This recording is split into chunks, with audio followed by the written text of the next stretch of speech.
Love, my friends, takes many forms. It cares not what we look like, scorns attraction based on what's outside. For true love, as they say, is blind. And you'll find too when Cupid strikes, you won't mind what your love looks like. They might be fit, they might be fat, they might be white, they might be black.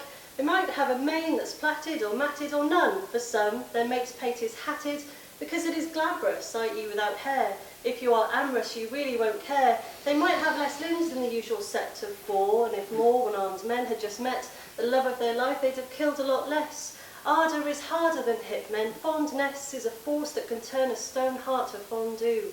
When that arrow strikes, there's not much you can do. Take then the man who stares at goats too much.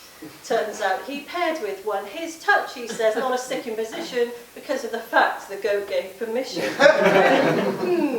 Did one bar mean yes and 2 stand no? Did the goat give a nod or a wink at him so that the man simply knew what he had to do next? That goat, male or female, was asking for sex. And it was undressed and its tail it went swish like a hand saying, "Come here, you might like this dish." And the goat was a tease. As a maker of cheese, it knew that its teats were twin tips meant to please the taste buds of men. It nodded again.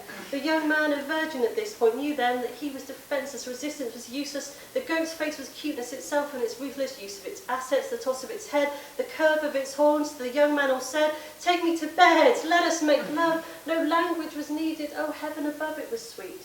They met many times, and it was consensual, not one of those crimes that gives men a rep and gets them a rap. It wasn't assault and it wasn't attack. The man didn't treat the billy goat gruffly. Quite gently rather than roughly. It wasn't just lust, it had to be more, for what else could make a creature on 4 legs stoop to mate outside of its kind? Love, as I've told you, dear listeners, is blind. 4 legs good and 2 legs bad, until love strikes and then you're had, until that arrow in your marrow is sped and a quadruped takes a biped to bed.